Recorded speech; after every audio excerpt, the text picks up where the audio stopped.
I think we're getting ready to start. Yeah, I see. Just make sure before you do take it.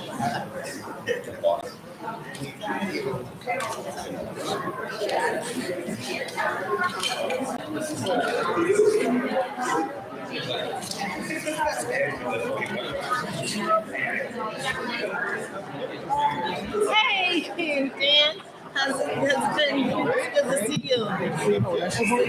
Congratulations. Thank you. How are you? It's been okay. Yeah, it is. It's Buffalo. It's still doing a good thing. That's right. Are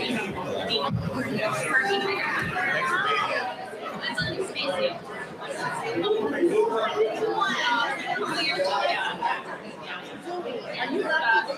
Yeah, so good to see you. You sent us that one picture. Okay, that was beautiful. Yeah, thank you.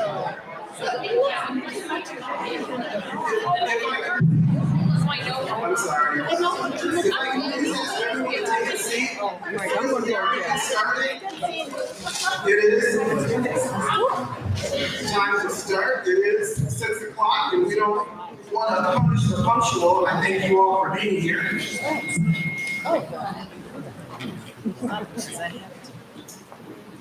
Especially our distinguished panelists.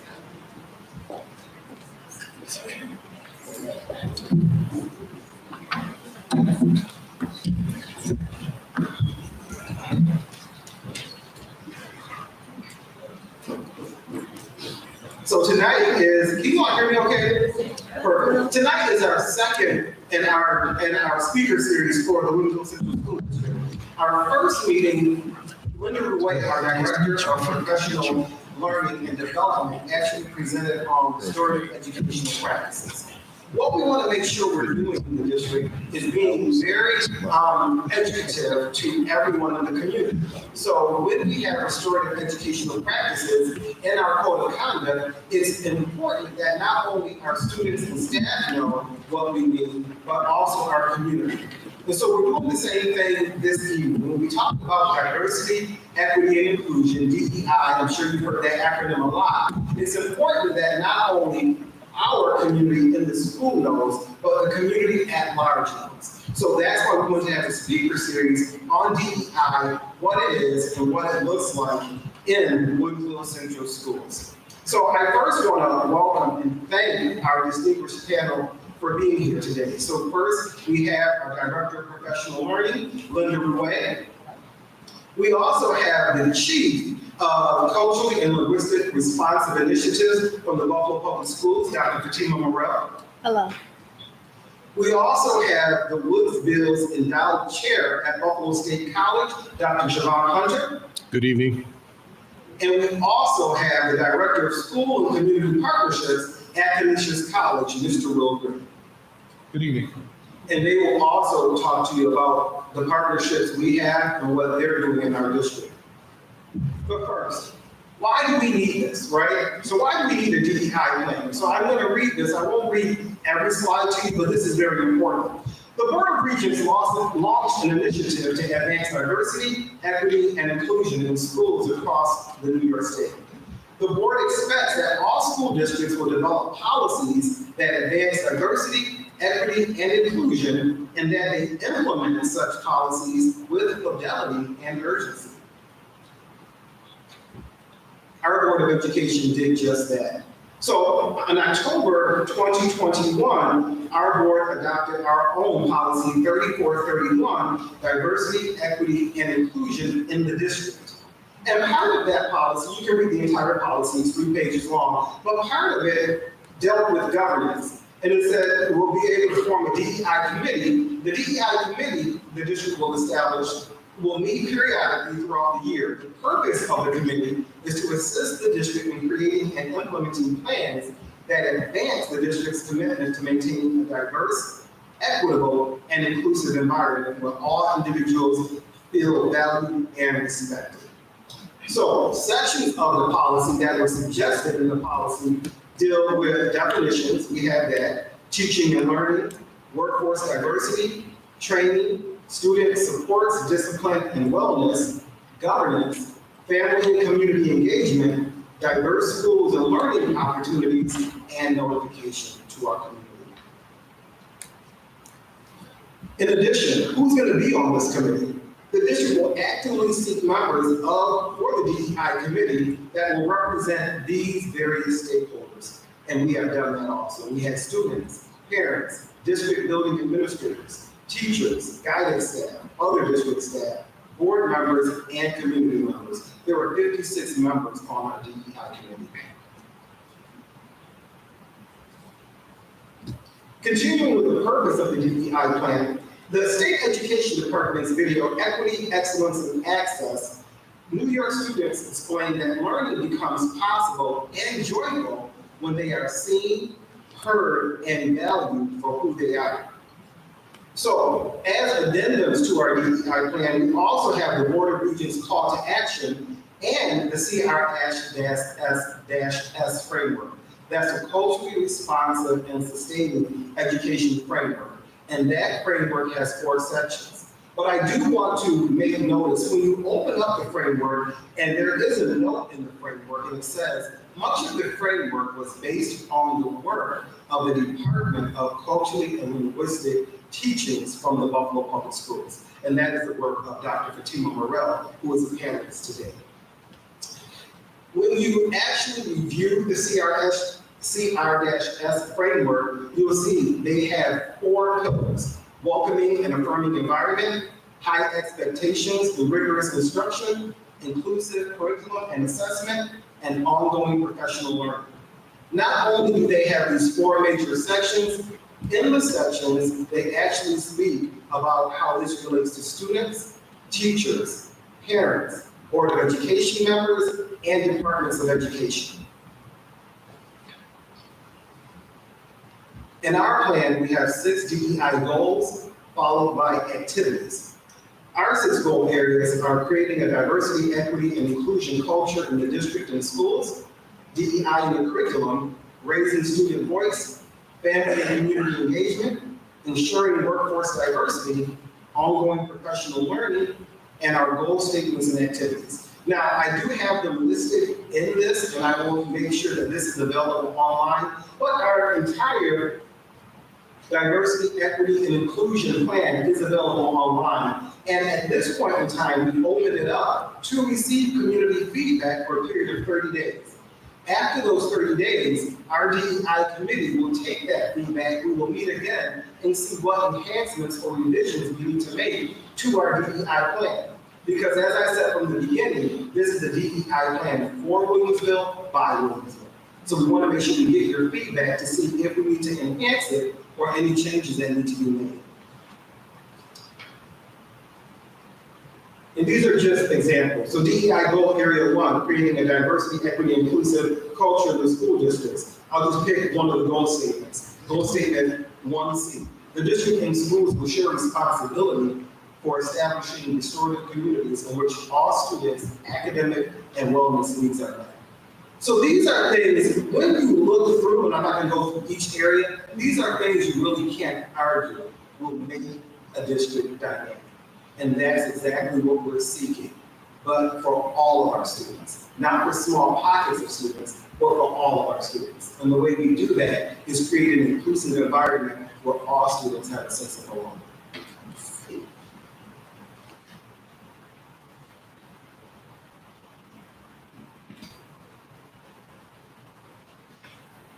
So, again, you can read them in the plan. I don't want to take up too much time going through each goal area.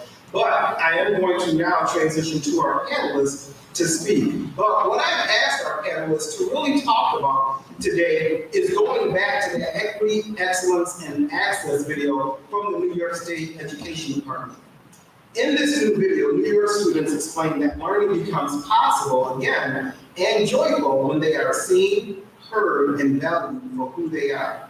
So I've asked our panelists to please let us know what that means to you and how your work with our district helps to make that a reality for all of our students. So I'll first turn it to our Director of Professional Learning, Linda Roulet. Thank you, Dr. Brown. Can you hear me okay? So the video for me reinforced my own view and my approach to the DEI work in the district that I'm doing and how important it is in our schools. So I'm going to start by sharing some foundational understanding that they serve as my guiding principles in the work that I do with DEI, whether I'm working with teachers or administrators or the board. I work with the board around it, lots of different groups. So these are my foundational understandings. We'll see what I see here when I do this. There we go. Good to go? Okay. So first, DEI work is about educating yourself outside of your experiences. What does that mean? Our life experiences are impacted by our various identities. We all have multiple identities, and our life experiences are impacted by that. And DEI encourages us to consider that fact. It encourages us as educators to think about it when we design learning experiences for our students. It encourages us to consider that and learn from others' experiences over and above just our own. An example of how our life experiences are impacted by our various identities. I like to make a point and then tell a story, so here's the story. I went to high school in the late 60s and early 70s, as did my three brothers. We led very different lives. We grew up in the same house. We had the same parents. We went to the same high school. We got roughly the same grades and everything. We took the same kinds of courses. But my brothers, because it was the late 60s and early 70s and we didn't have Title IX, my brothers played football and basketball and soccer, and I could do none of that. Literally, there wasn't a sport that I could play by virtue of one of my identities, my gender. So when my brother got a football scholarship and my other two brothers got baseball scholarships, guess how many athletic scholarships I got? 0. So my life experience was really impacted by that. My brothers left college with no debt. I left college with significant debt because I didn't get the same scholarships that they did. And I was a great cheerleader, so I probably would have gotten a scholarship. Just want to say that. So that's just an example of how all things can feel equal. We practically led the same lives growing up, except what a profound impact it had on each of our lives. They're all, by the way, very wealthy, and I'm not. So, my second point is that DEI is difficult work. It's difficult work because it's slow. It can't be fast. We can't force it on people. We have to take it slow. We have to explore our own thinking, our own biases, our own experiences in order to be able to hear others' biases and experiences and so forth. It's also difficult to talk about issues around diversity, equity, and inclusion because we fear that we'll offend someone, and sometimes we do. Sometimes we have a really good intention, but our impact doesn't match our intention. Our intention is good, but we word something in such a way that the impact is negative. And it's different. My third point about it's being difficult, and I'm going to share a story, a very beloved story to me, is it's difficult to change our behaviors based on other people's experiences. It's even difficult sometimes to change our language based on other people's experiences. Sometimes because we're not aware that our own language could be offensive to someone else based on their lived experiences or their historical experiences. So my example is this. When my youngest daughter was in college at UB, she was dating a young Black man, and they were at our home for the weekend, and my 80-year-old mother, you know where this is going, and I were playing cards with Kelly and Aaron, and somebody threw down a card, and Aaron reached for it, and my mother said, "Get your cotton picking hands off that card." I feel the air sucking out of the room right now as people hear that, right?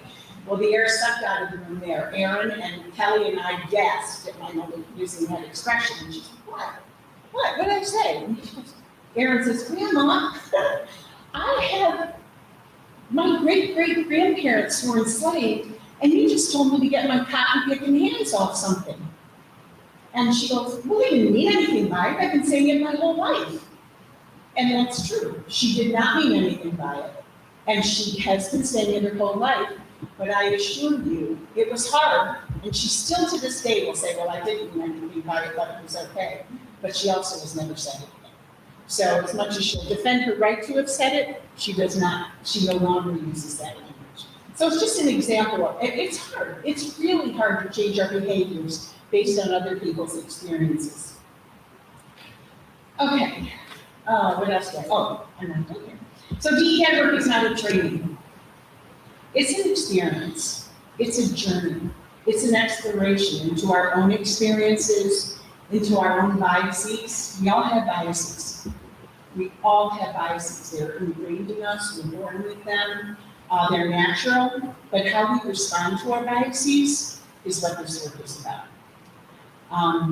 You can't go take a workshop and say, oh, I'm done, I did my diversity workshop, I did my diversity training. It's a long, slow process of exploring our own experiences and others and learning from them. And identity work for, DEI is identity work for us as educators, for us as a community, for us as students, for our students. It's important to understand that our identities impact how we experience situations. It's important for our teachers to understand that our students have various identities, whether it's gender or race or culture or religion or whatever the identity is, or the multiple identities are really, that our students experience our classrooms differently. And we have to think about that. For their sake, we have to think about that. So, now they're on, oh, yep, that's what I want, okay. So, some more foundational understandings. We don't teach diversity. Diversity is a pervasive truth. It's not something we teach. It's not a class. It's not a unit. Could you teach a class in it? Sure. But we don't teach classes in it. We don't teach units. We don't teach lessons in it. You can't opt into it. You can't opt out of it. You can't select it as part of your schedule. It's embedded in the work that we do, and hopefully more and more so as we have these experiences and we learn to do it better. It's ubiquitous. It's a universal truth. Similarly, we don't teach equity, and we don't teach inclusion. I am. Did it not go? I hope you can imagine what I was going to get up there. And finally, there we go. We don't teach critical race theory. If someone tells you we teach critical race theory, they're wrong. They teach critical race theory in law school. We do not teach it in our elementary schools or our middle schools. We don't teach it in our high schools. If you hear that we do, please know that we do not. Okay. So more framing of DEI that drives my work. Did something come up? Did something change up there? Now? Okay. All right, well, diversity is a fact. It references and acknowledges all of our various identities that make us a diverse group. There's so much diversity in this room. There's racial diversity, religious diversity, all kinds of diversity in this room. There's diversity at this table. Any pair of people sitting together, there's a lot of diversity between you because we have so many identities. It references and acknowledges all of our identities that make us a diverse group. In the case of our education, a diverse class, a diverse school, a diverse state, a diverse world. Did something come up there? Point the finger back here. Oh, I'm pointing it the wrong way. This is my first time presenting anything. There we go. Whoops. There we go. Equity is a choice. So diversity is a fact. Equity is a choice. Equity considers our various identities and seeks to ensure that our needs are being fairly met. Equity is not equality. When things are equal, it means they're the same. When things are equitable, it means they're fair. So equal opportunities are the same opportunities.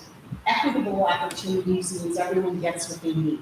And that's what we want for our students.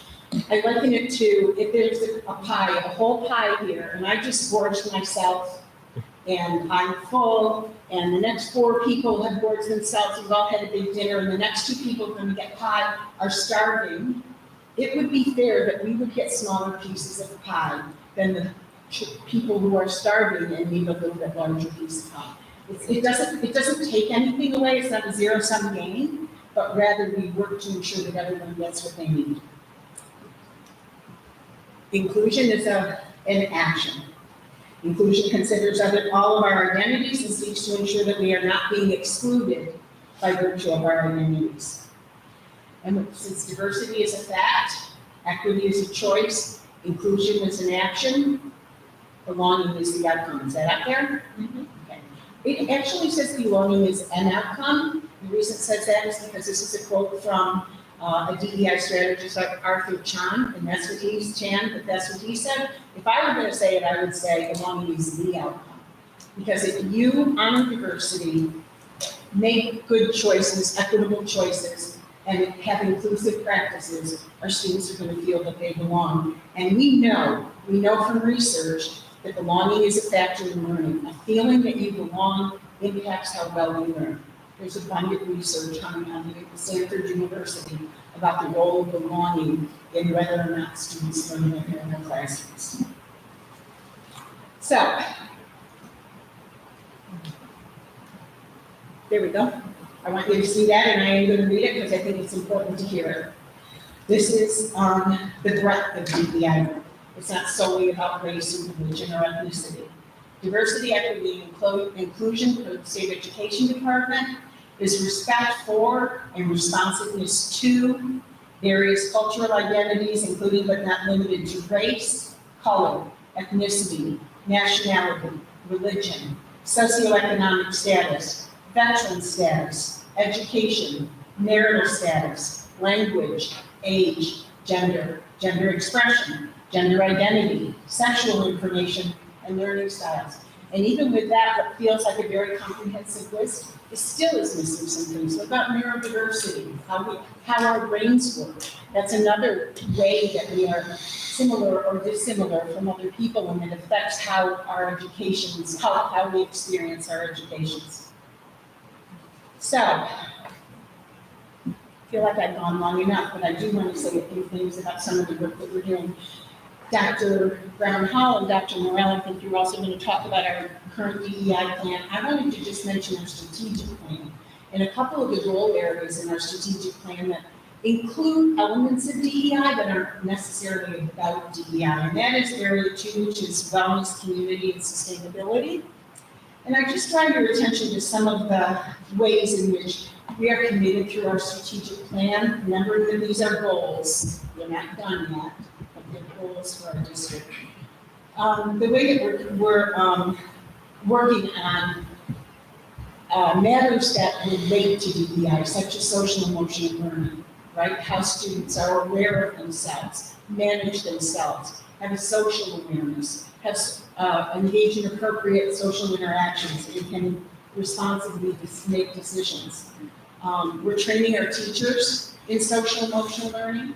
We're training our teachers in trauma-informed educational practices, not PTSD type trauma, but the kind of trauma that all of our students and adults are experiencing on an ongoing basis based on the world that we live in.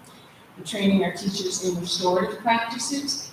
And one of the most important things that a lot of our teachers are engaging in their classrooms are community circles. And these address social emotional competencies, DEI, restorative practices.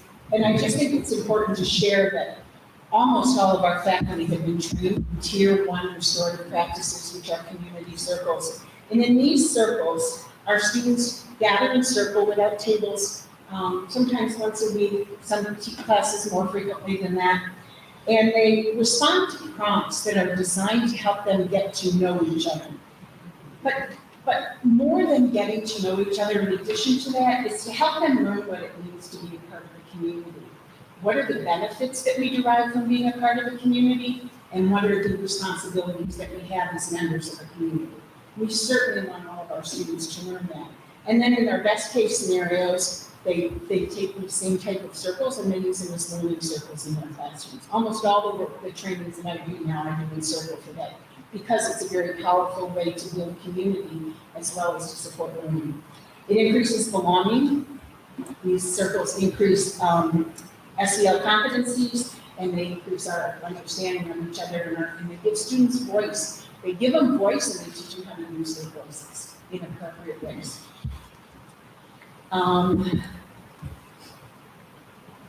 Okay, whoop, I'm sorry, again, face that way, we'll have to do that way. Okay. Area 3 of our strategic plan is teaching, learning, and leadership, and I'm not going to read any of these except to say we're not there yet, but we are offering a lot of training for our faculty in culturally responsive teaching. Some of our other guests on the panel are going to talk about that in a few minutes. How do we respond to the diverse needs of our students in our classrooms, whether they're gifted students or students with special learning needs, our English language learners, or the general education students who also learn differently from one another and have very special needs. I'll give one example of the kind of training that we're doing that's very important for our students, and that is we have students in each of our schools who will be observing Ramadan from March 22nd to April 21st this year. This is a month of fasting, reflection, prayer, and community. Because this will impact our students, we offer a class for our faculty called Islam and Ramadan, so that they will understand and be responsive to the special needs of our Muslim students during this time. So that's just an example of how we try to be culturally responsive. I think I'm going to skip that, and I'm going to share this quote. I'm going to close with two quotes. I heard this in a meeting I was in, a state ed meeting I was in last week. It wasn't about DEI, but when I heard it, it resonated with me as being really like I thought, wow, that is the word of DEI right there. We find these joys to be self-evident, that all children are created whole, endowed with innate intelligence, with dignity and wonder, worthy of respect. The embodiment of life, liberty, and happiness. Children are original blessings, here to learn their own song. Every girl and boy is entitled to love, to dream, and to belong in a loving village, and to pursue a life of purpose. You won't thank me if I sing any of the songs. This is a children's author, lyricist, and singer. I'll just say a couple of them, and then you'll go, damn, she said that, and now I have it in my head. Down by the bay, where the watermelons grow, you know that one? I'm not gonna sing it. Or Shake My Sillies Out, if you have little children that listen to them, Rafi was the author of those songs. And my final quote, the world in which we were born is just one model of reality. Other cultures are not failed attempts at being you. This quote encourages us it speaks to a strength-based approach to education, not a deficit-based approach. It doesn't say you are less because you are different. Rather, we are more because you bring your differences to the table for us to learn from.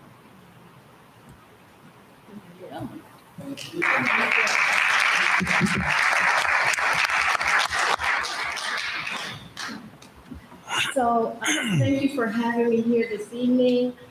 It has been a very invigorating, energized, and just tremendous learning experience as the critical friend and facilitator for the Williamsville DEI plan.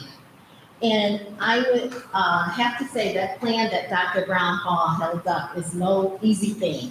It was 10 months of research, reading, writing, courageous dialogues around issues of racism, issues of implicit bias, gender, identities, all kinds of identities, religion. Those are hard conversations, as my colleague, Mrs. Rouet said. And, but we had those conversations and we had to grapple with all of that to get to an alignment with the New York State building blocks for the Williamsville DEI plan, which is equity, excellence, and access.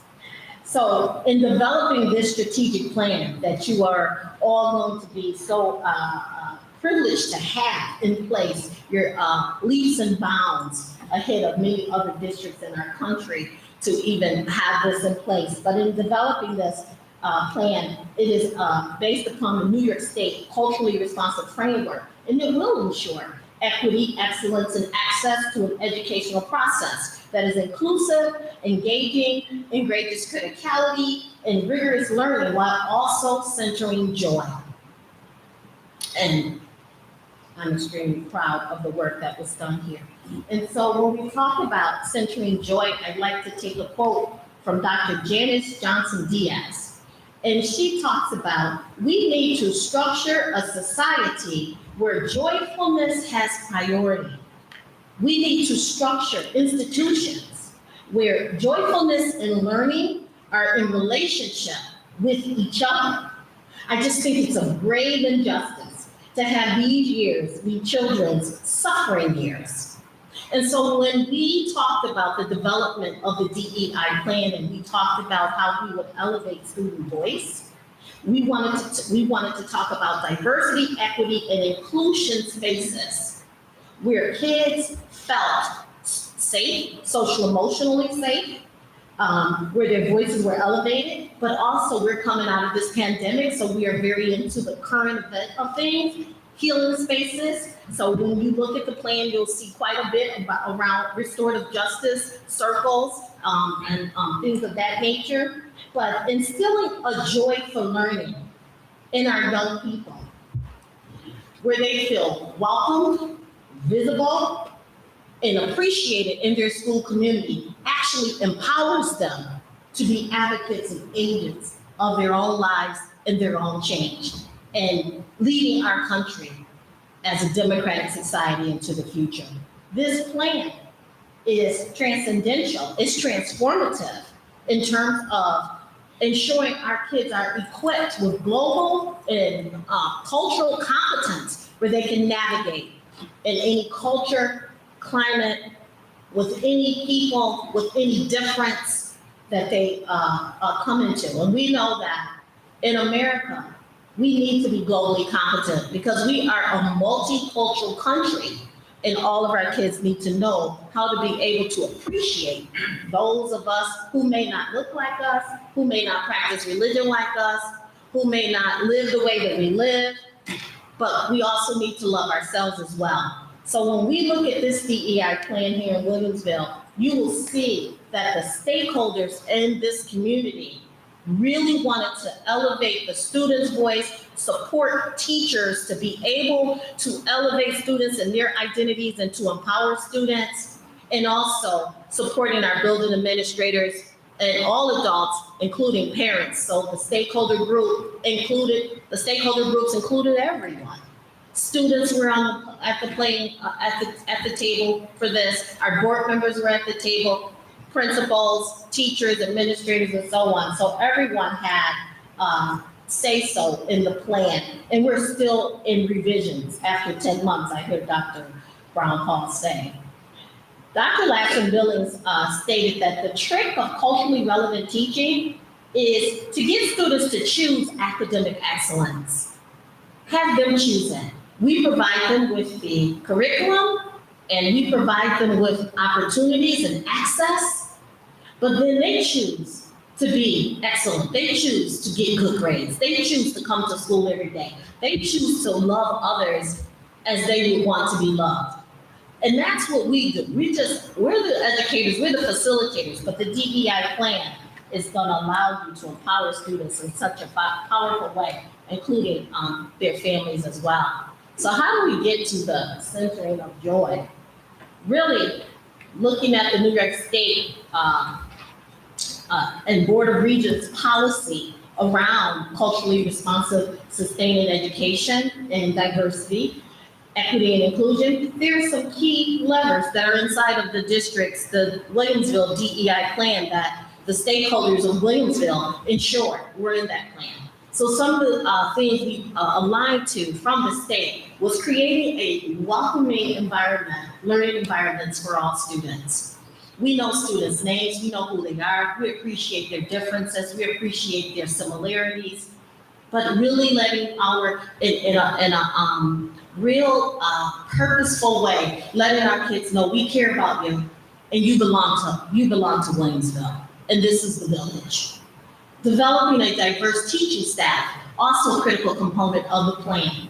We heard from students themselves during the process that they wanted to see other teachers of color. And this, it wasn't just children of color saying that.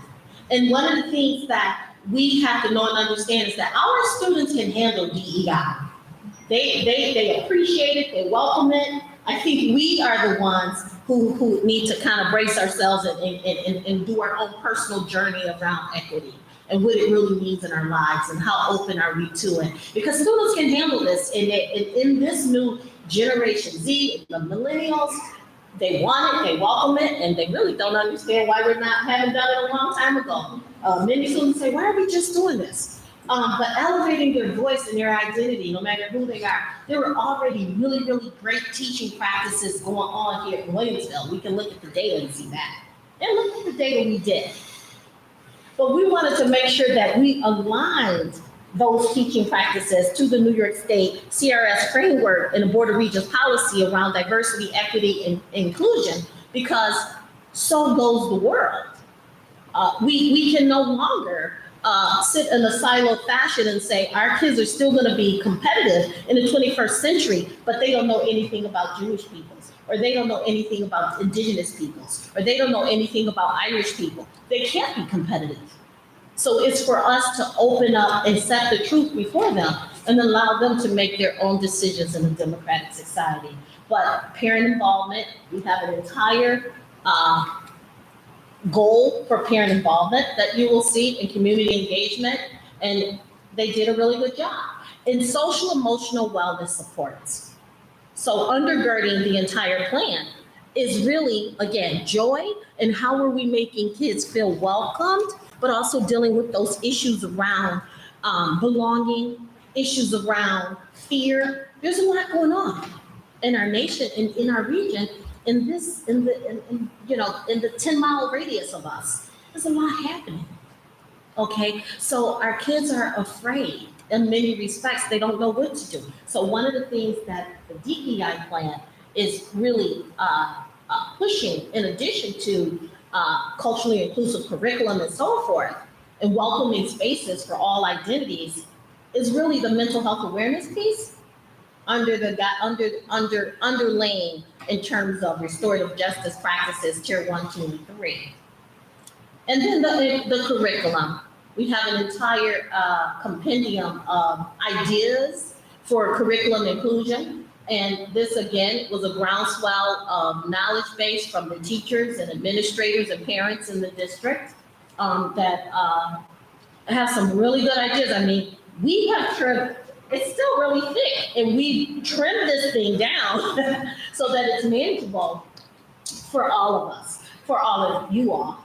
I'm sorry, I just feel like part of the family now. I'm sorry, but there is a purpose for it. So let's take let's take a gauge. In our nation's classrooms, what percentage of children's books contain Black and Latinx characters? Anybody want to guess? 6%? 2%? Yes? 10%. 10% contain Black and Latinx protagonists of the story. Okay, that's a good guess. What we have here is animals are represented more in children's books in our nation than people of color. And of course, we see that we see more animals than Black, Indigenous, and Asian students combined. We know there's still much work to do to ensure students see a multicultural curriculum that mirrors not only themselves, but other children of color around them. It is great that white children see themselves, 50%, right? And therefore, our research indicates their success levels. Our white children are doing pretty well.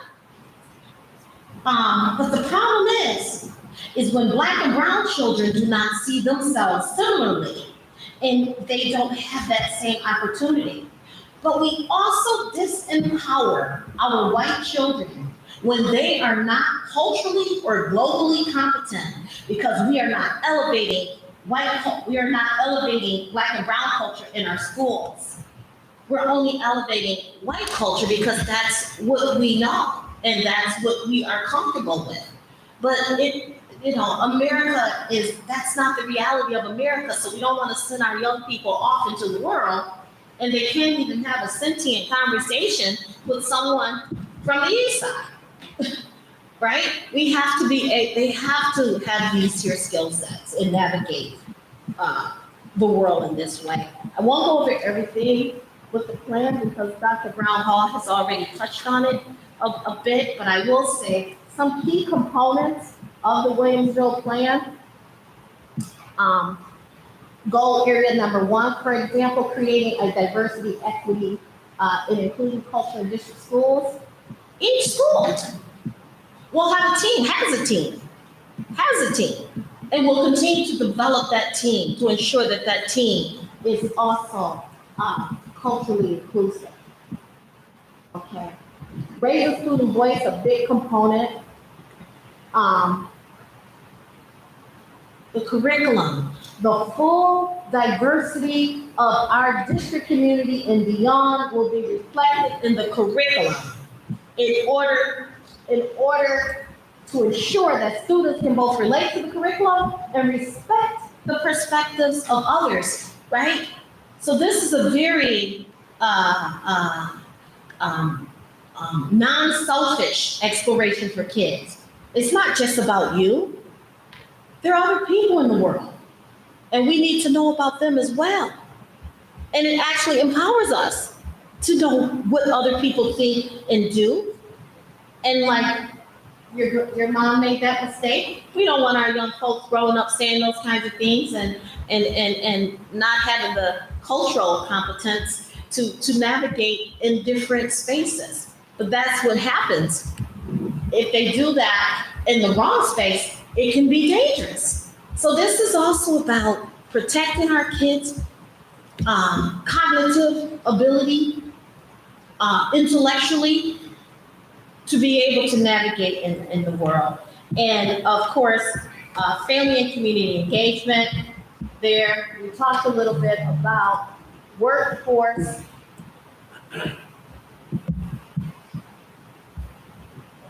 Workforce diversity. And the district will provide implicit bias training for everyone involved in the recruitment and selection process. And I know for a fact, working in my own district, everyone always says, I don't have any implicit bias. No, not me. I don't have any problems with people of color. I don't have any problems with white people. I've been friendly with white people all my life, right? These are the kinds of things you say until I get you in the room and we have a deep conversation around what your narration of racism is. And when we unpack these things, people start to go, aha, okay. Oh, I didn't even realize. I didn't know that. And this is what empowers us to walk around in darkness around issues of equity, gender, religion, name it, gender identity, sexual orientation, to just be dark and clueless. Those days are long gone. We can't even get hired nowadays if we don't understand other people and what they bring to the table. Okay, and then the ongoing professional learning. I have to credit the Williamsville team. This plan is developed by approximately 50 district stakeholders representing the students, parents, teachers, building administrators, central office staff, executive leadership, Superintendent Brown Hall, our esteemed Board of Education members were there. Williamsville, you all took this very, very seriously. And that's really important. That's really important because from the ground, we're saying we want to have excellence, equity, access for all of our children, from the cafeteria worker to the board table. This is an important component, an enzyme that will elevate student voice, elevate student academic excellence in Williamsville. So I have included, while I enjoyed facilitating this process, this plan was developed by Williamsville for Williamsville. And Dr. Brown Hall and Dr. Bailey and Mrs. Rouet ensured that that was critical and centered in all the work that we did, so that the Williamsville stakeholders had ownership of this here. So those 50 courageous, passionate, intellectually astute stakeholders that were on the platform for all of those months. This is their credit. And Mrs. Rue and Dr. Langland. But it was pure magic.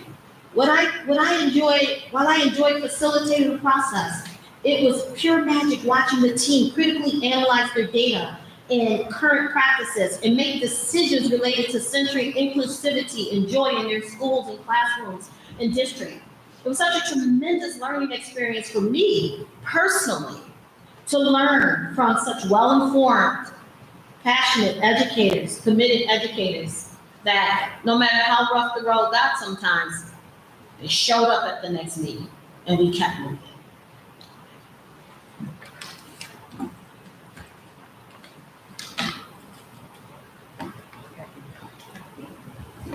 And finally, tomorrow's leaders may not yet have seen themselves in a book, but we have the power to change that. Thank you.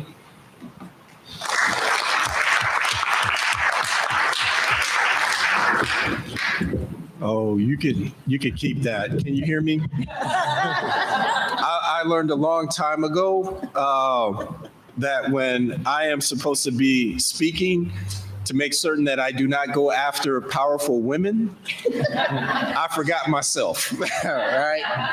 After Miss Rue and Dr. Morrell, right? I have no PowerPoint, so I'm gonna tell my story with words, and I'm gonna do my best to really explain to you what my presence is here in Williamsville. Once again, good evening, folks. How's everybody doing? Doing all right? Good. I'm glad to see that you are out here, right? Glad that we're engaging in this conversation to have this dialogue, particularly around DEI work. As what was mentioned before, my name is Dr. Javon Hunter, and I'm the Woods Beals Endowed Chair of Urban Education at Buffalo State University. Just got that designation, right? And one of the things that I really enjoy about my job is I'm allowed to work side by side with classroom teachers, helping them to realize what diversity, equity, and inclusion looks like in the classroom. And one of the many tools in which I use to accomplish that is through the lens of culturally relevant and responsive education, all right? And I'm gonna go through some of those tenets in just a moment. But this is how I connected to the idea of excellence. Dr. Brown Hall gave us the charge of talking about DEI work through the lens of equity, excellent access, and excellence. And to do so, culturally relevant and responsive teaching is intimately connected to it. Now, folks, before I talk about culturally relevant education and try to give some examples, let me give you a really bad example. Because I don't know about you, but when I was in class, I was the young person, I still am. Show me what not to do so that way I don't accidentally step in it, right? So not too long ago, here in the state of New York, we had a teacher who invited her Black students to stand on top of a table and perform being an enslaved African. Had the white students perform to be their masters, and they were supposed to bid on them. Now, I know that some folks might be feeling a little bit cringy right now, a little uncomfortable, right? But I want you to lean into that discomfort, because as uncomfortable as it is for you right now, imagine what it was like for the white children and for the Black children on top of that table. And so the white children would bid on the Black children. And when they finally reached a price, the teacher instructed the Black children to step off of the table, refer to their white peers as mistress and master and their surnames, and then go away with them.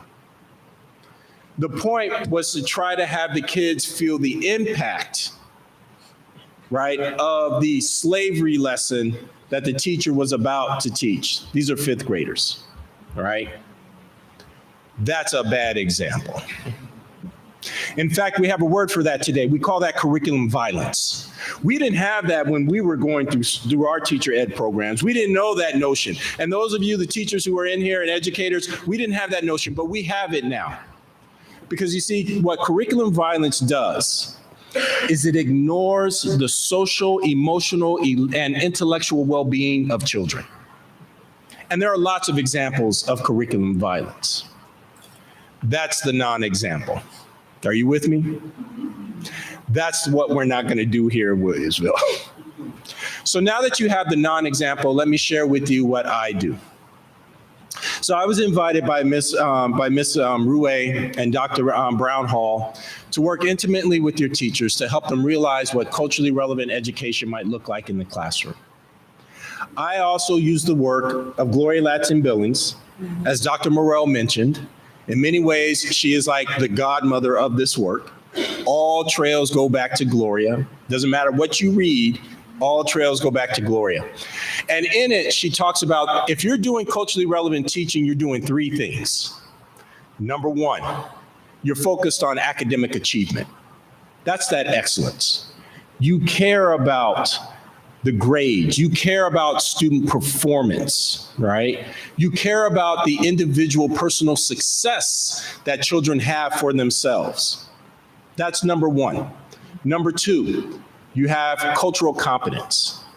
And the way in which Gloria defines cultural competence, she says, what we want to do is we want our young people, we want to leverage the cultural practices that our young people bring with them into the classroom to help them understand our content better. Now, what she says, though, is when I'm talking about culture, I don't simply mean race. I don't take race off the table, but race is just one identity marker that defines our kids. And so as Ms. Rue put up there on the screen, right? Race, class, gender, religion, sexuality, all of these other identity markers, the intersectional work, right? I believe Dr. Morrell spoke about that, the intersectional identity that makes us up, right?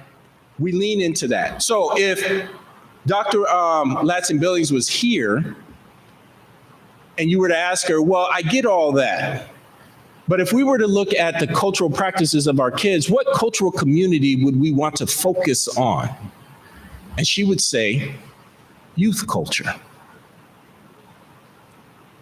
Youth culture. Now, I know everyone in this room may not be a teacher or an educator, but I'm sure you know what I mean by youth culture. Somebody give me an example of youth culture. Don't be shy. Yes. YouTube. That's right. So media. What else? Fashion. What else? Yeah, you want to get some middle school kids to talk about sneakers, right? or I think what's popular right now is those Crocs with the little rivets, divots. I don't know what they are, right? But my daughter is having me spend a small fortune on these little plastic things she wears on her shoes, right? But yes, fashion. What else? Music, yes. I don't know about you. I've got 3 young adults, right? 2 of them teenagers. They got their headphones on all the time. My wife and I get frustrated calling their names to go clean the kitchen. Oh, I didn't hear you. It's like, well, I'm going to take those headphones from you, right? But I need my music. So music is part of it. See, it's the elements of youth culture that Dr. Ladson-Billings says that we should be using to help our young people understand the content, and we do it creatively. Now, the third thing, so you're with me, right? Academic achievement is 1. Cultural competence is 2. The third one is this idea of socio-political consciousness. Dr. Morrell talked about it in terms of criticality. Goldie Muhammad talks about it in terms of criticality. Let me explain quite simply what socio-political consciousness is how do we have our young people have an understanding of power in society? That's it. Understand power. We don't shy away from it. We don't shy away from having our young people understand what power means, who operates with it, who doesn't have it, and more importantly, how do we make certain that we live in a society where our young people have the tools to address forms of inequality and inequity. These are Dr. Latson Billings's words. When you have all three of these, you're doing culturally relevant teaching. Does that make sense? So for me, I come into the district, I work side by side with your teachers to help them realize this, to make certain that we have all three of these key concepts in the work that we do.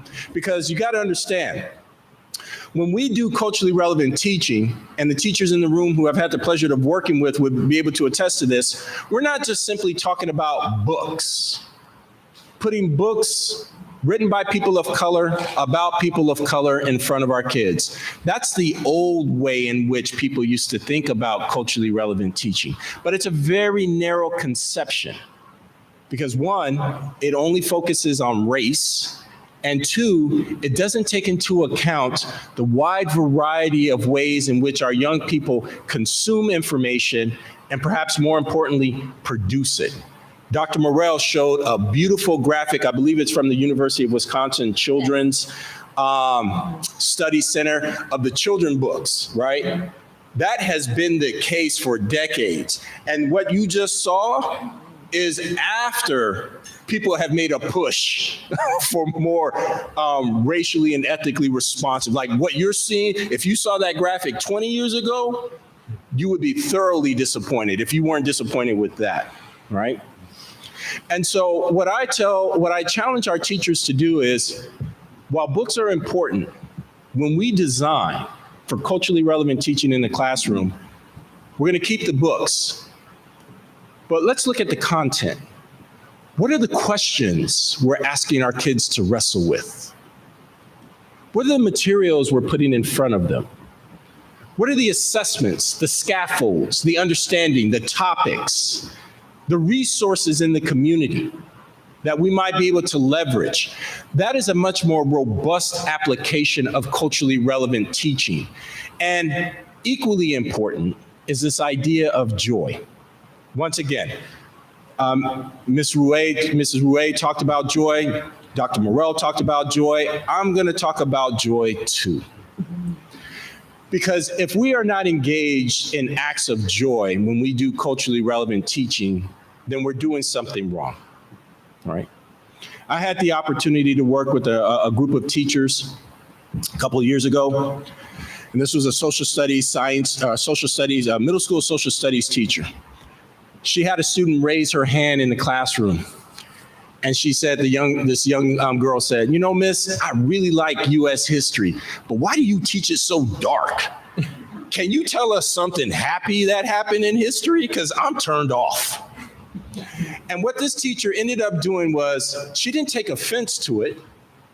She paused.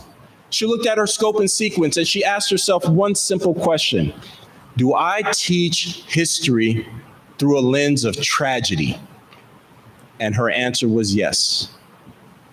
Tragedy, pain, suffering, right? These are some of the old ways in which people would do culturally relevant teaching. Instead, working side by side with your teachers, I am asking them, when you do this work, how do we center joy? How do we center brilliance? How do we center excellence, right? How do we make certain that when our children leave our space, their backs are straighter, their chins are up, their shoulders are broad, right? Walk with some pride. At the end of the day, my work with your teachers is really about dignity. How do we make a curriculum where our young people walk away with dignity? That makes sense, folks? And I use culturally relevant education, teaching as my tool. So with that said, let me get into some of the different things that we're doing, right? So I've been working now with Williamsville. I'm going on my second year. I've been running a series of book studies. I do after school workshops with teachers. I do summer work with teachers.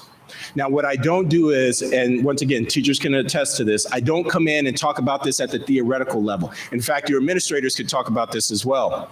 What I do is I show them examples of what teachers across the state of New York have been able to do with this work.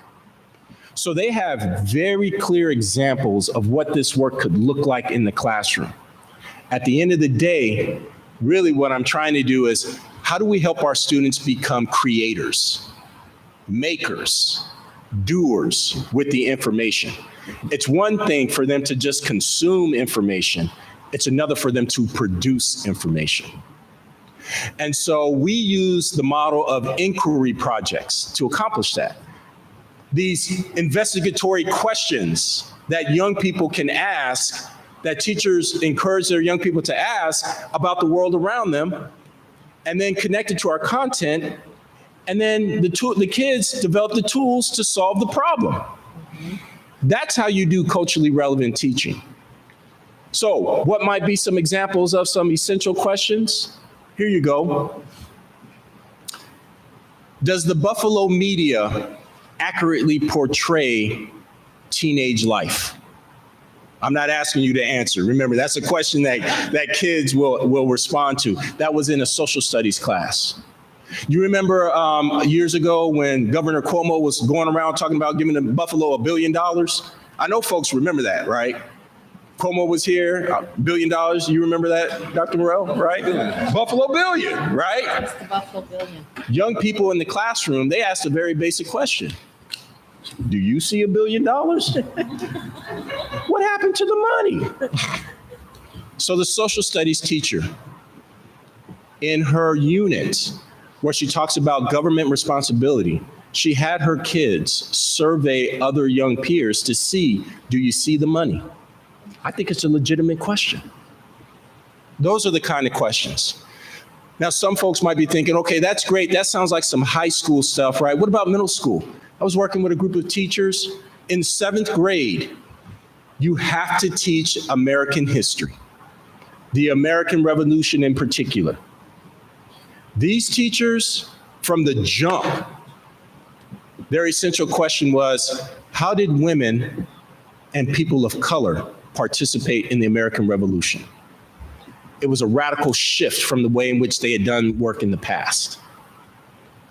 Asking those kinds of questions. And then the kids do the investigatory work. And for those who are thinking about this at the elementary level, there are a lot of examples, but the one that I'm really excited about is a kindergarten teacher. She had her students, their essential question was, what makes me unique and different from my peers? And what characteristics do I have in common with my peers?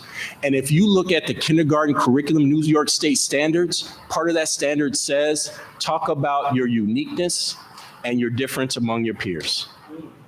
And she had the students do that work.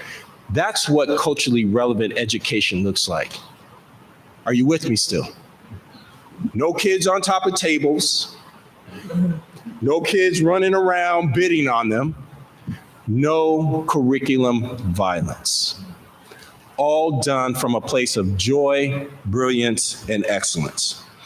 So in addition to working with your teachers in these multiple pathways, I'm also working with the directors of curriculum to help support the teachers. I'm in conversations with Dr. Brown Hall and Mrs. Rouet to talk about how do we start working with the building leaders around this work, and then also with the future work, what this work might look like. One of the things that I had proposed was a youth conference. All right, once again, teachers in the room who are working with me, they've heard this before. The idea that we have our young people who do these inquiry projects showcase their work in Williamsville. My hope, and I hope I'm not stepping out of bounds, Dr. Brown Hall, right, would be the next time you come, you would see the projects that your young people accomplished. That would be a beautiful sight next year. If you want to get a glimpse, come to Buffalo State on May 4th. We hold a youth conference on our campus. You'll see a glimpse of what that work could look like. So, as I start to wrap up, I want to be clear that the work that I am doing side by side with teachers, once again, I don't come in and talk about this at the theoretical level and then bounce. I work with your teachers side by side until the end. It speaks specifically to goal number 2 of your strategic plan, DEI in the curriculum, and strategic 3 or goal number 3, raising student voice. It's intimately connected to that work. So as I start to turn it over to my brother over here on my left, I simply want to close by saying a really good metaphor to think about this work has often been used. It's a metaphor that's oftentimes used. It comes to us from the work of Dr. Rudine Sims Bishop. Her metaphor of children books as windows, mirrors, and sliding glass doors, right? But I want to do 2 things with that. The first is I want to take that metaphor and apply it to curriculum. Once again, Dr. Morrell had preceded me on this, but how can curriculum be an example of mirrors, windows, and sliding glass doors? But then what I also want to do is bring in another scholar by the name of Stephanie Tolliver, who extends that metaphor to think about it not only in terms of mirrors, windows, and sliding glass doors, but how can curriculum be telescopes? Giving our young people to imagine a future and engage in a future that does not yet exist. Because after all, that's what teaching is, folks, right? It's futurist work. We are preparing a generation of young people for a world that does not yet exist. And that's what I see. That's my work with DEI. And that's it. Thank you.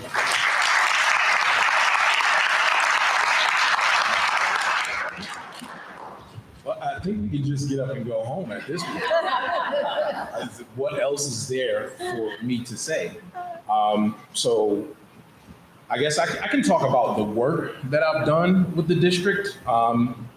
So I started out with the goal of, you're listening to what DEI is, right?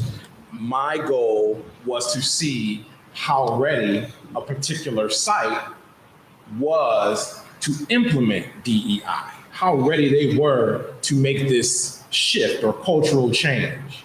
And it started out with an introduction to the staff and faculty and letting them know who I was, letting them know what my experience was, relating to them in a way that they could understand that I have a background in teaching. I understand what they are going through. I understand some of the challenges around education right now.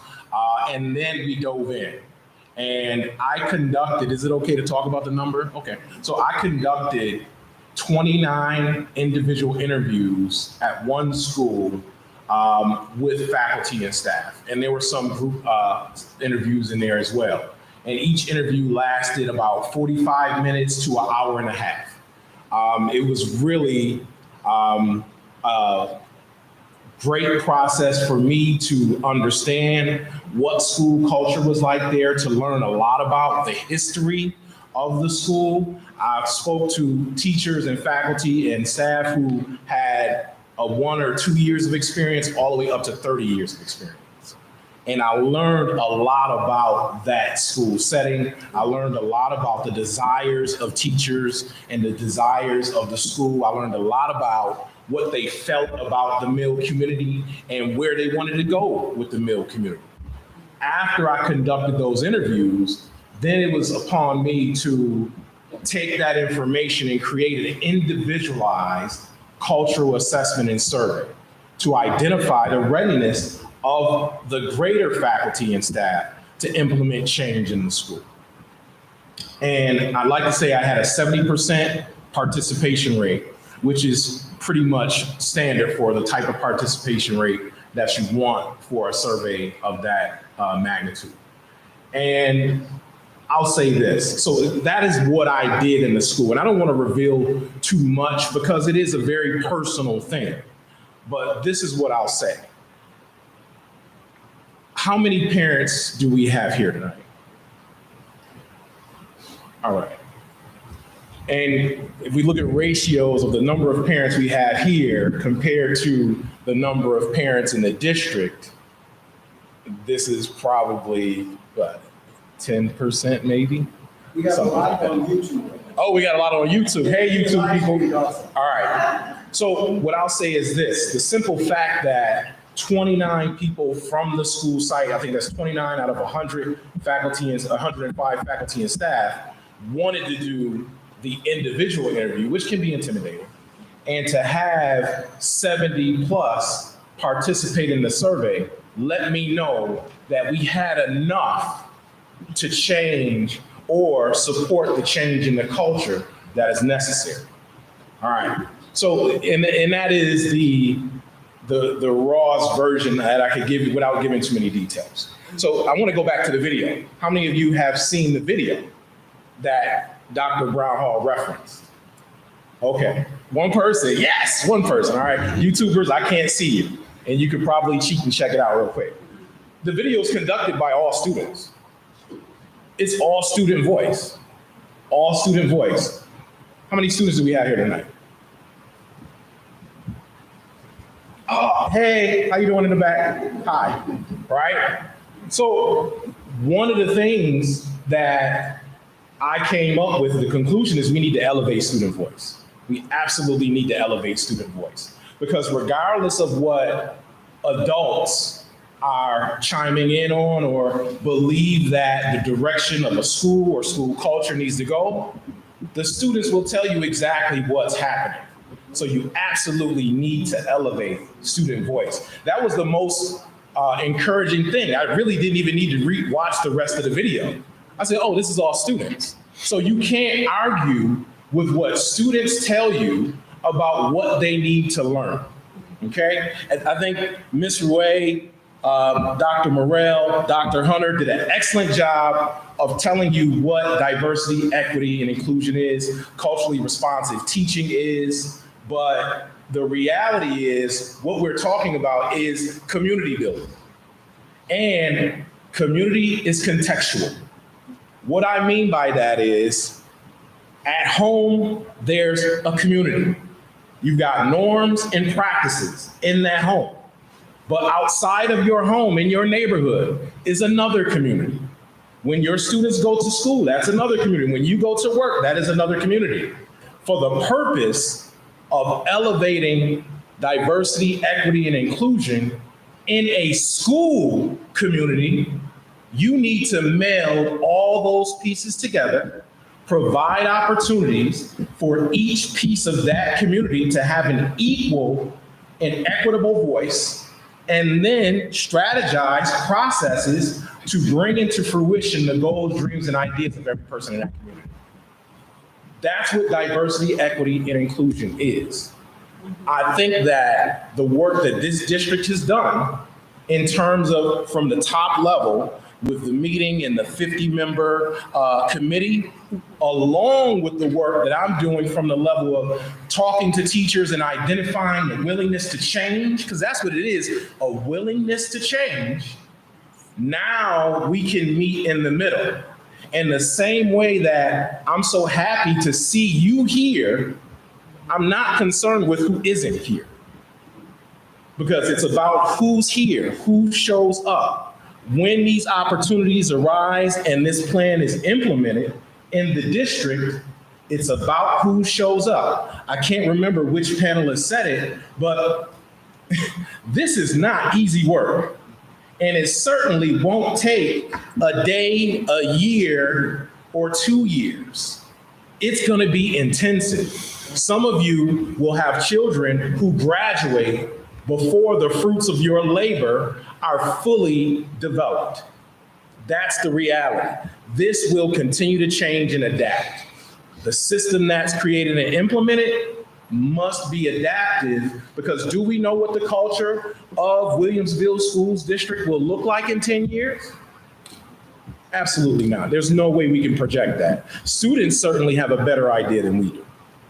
Okay? I just put a couple notes down here, and we can get to questions quickly. Just a few things that I thought you guys missed. You didn't miss much, but. So, and I said this, how are stakeholders working together to create and sustain community? And when I say stakeholder, I mean every individual that lives in this community is a stakeholder. And if we can convince more people to get involved, they become stakeholders and provide opportunities to elevate their voices. Increase cultural competence so that students are able to compete in a global economy.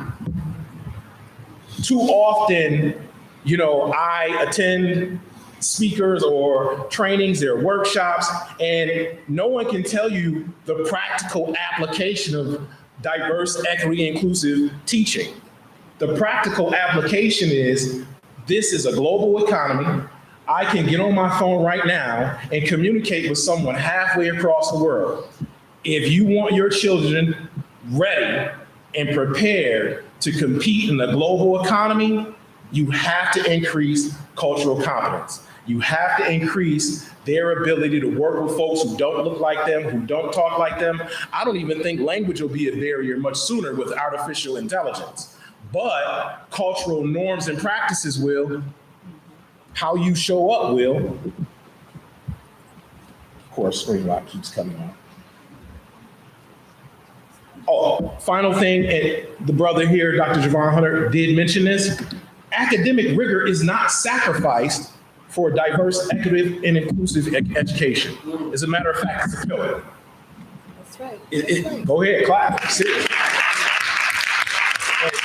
And I think, and I tend not to listen to the noise, but I think that is one of the prevailing thoughts, that we somehow sacrifice academic rigor.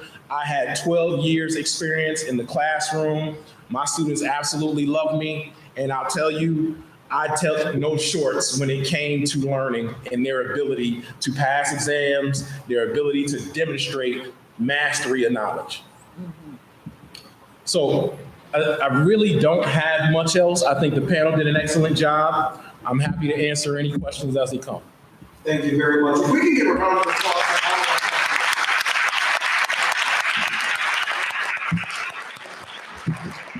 As you see, we have a lot going on in Williamsville in the area of diversity, equity, and inclusion. And we not only can we not do it all by ourselves, we bring in specialists to help us. And I want to thank our Board of Education members also, because this is a big push by our board. You see, they were one of the first boards in the region to adopt a policy back in October of 2021 to make sure that we are on the right path with this work. So I want to give credit to board member Marie Pullen.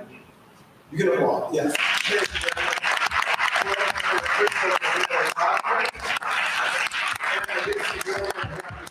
Also, and board member Stewart. So thank you very much.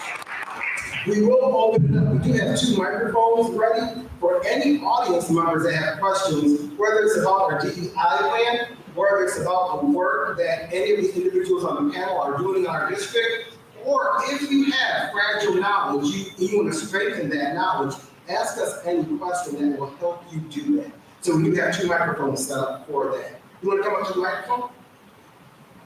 We could probably. Hi, I'm Don Morrison. I'm a teacher's aide at Maple East Elementary. My question is for my man in the green. What's your name, my Green. brother? Mr. Green. Mr. Green. All right. So, what is the name of the video that you're talking about, so I could do my homework and look it up on YouTube tonight? It's the equity, let me find the exact name for you. It's an equity access. Equity, excellence, and access. It's on the State Education Department website. Okay, equity, education, and access. Okay. Equity, excellence, and access. Okay, thank you. It'll be in the PowerPoint that we put online also. Okay, thank you so much. Absolutely. Nick, can we create a link for that also on our district website, please? And I want to thank the technology team here tonight also, and Principal Dan Wall of Tracy Middle School, for allowing us to be in this auditorium this evening.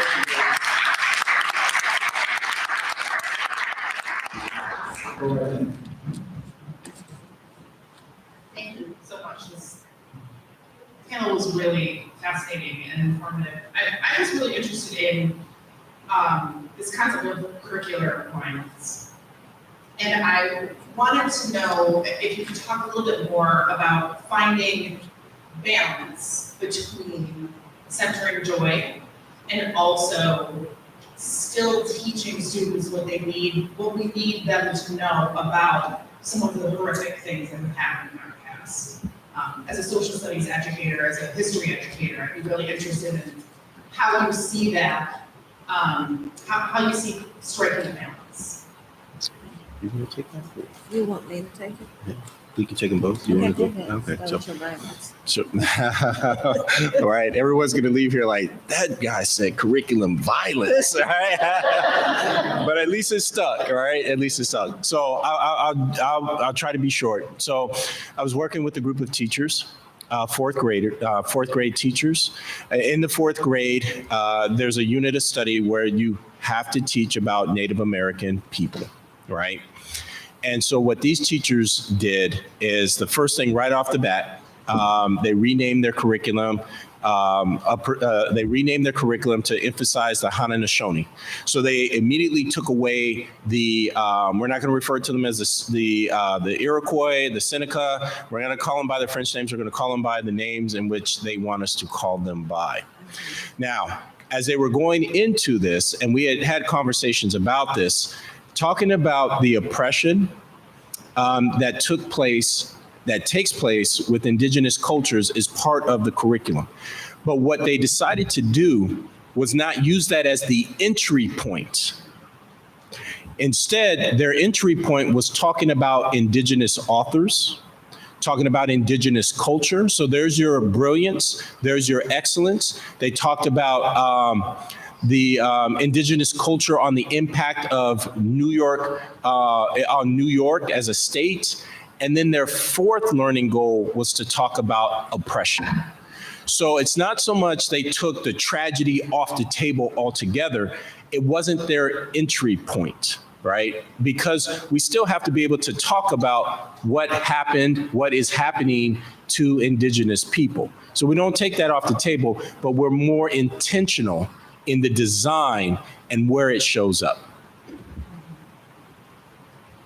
Thank you very much, Dr. Archer. You can step up to the microphone and ask your question. Absolutely. Thank you. Hello, my name is Daryl Bailey. Actually, I had a daughter who was here building. And I will admit, I was one of the 2 people watching at home. And some of the narratives that I saw in the comments, I got in my car and drove 2 minutes to get here. So my response isn't exactly a question for the vote. Although I love the term diversity, equity, and inclusion. And I would like to, and I'm not an educator, I want to educate the people who are watching at home. When you go outside, you will experience diversity, equity, and inclusion, no matter where you go. Whether it's Tops, Wegmans, whatever. But for some reason, certain terms have been hijacked by people with an agenda to where they are afraid of those particular phrases. And as parents who, I like, actually that's why I moved in this district because of the diversity, equity, and inclusion. So that's not a bad thing. We should not try to isolate ourselves from one another. And on one point when I was even phrasing a question, well, how can you teach certain atrocities? And I'm going to paraphrase it, be nice about it. Certain things aren't nice. You know, my parents grew up in Minnesota, in Alabama. So a lot of history, and I love my Buffalo public school education, but if you care more about how you present a message, sometimes it will be lost. And I was just like to say, I thank you guys for coming here. And I give a flip. For instance, the prevailing narrative is, well, we're teaching kids to feel bad about themselves. And as a parent, I will say, that offends me. Because if, I'm sure in Germany they will have these type of conversations, all things that happen there. For some reason, in the past 10 years, we want to feel bad about history. I love history. You do not learn it, you're bound to repeat it. So I don't want parents to hijack certain narratives to undermine the Trufant culture. That's all.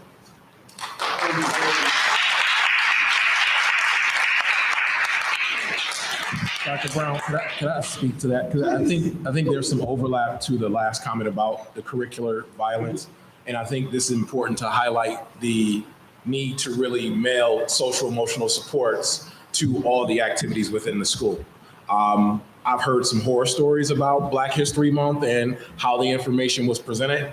So we know that there needs to be specific professional development that is transferred over and taught with fidelity, but also you can take advantage of using the circles in the classroom to address and open up how students might feel about some of the topics covered ahead of time.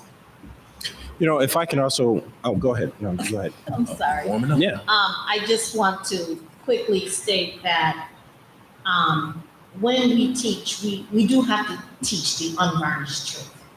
However, centering brilliance, genius, and joy along with that is critically important.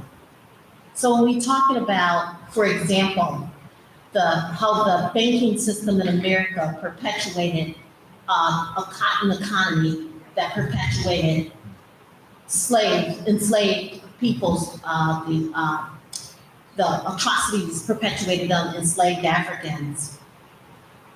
We also need to make sure we're telling a story about the mathematical genius that those enslaved Africans, that they actually contributed to that economy that never gets spoken about.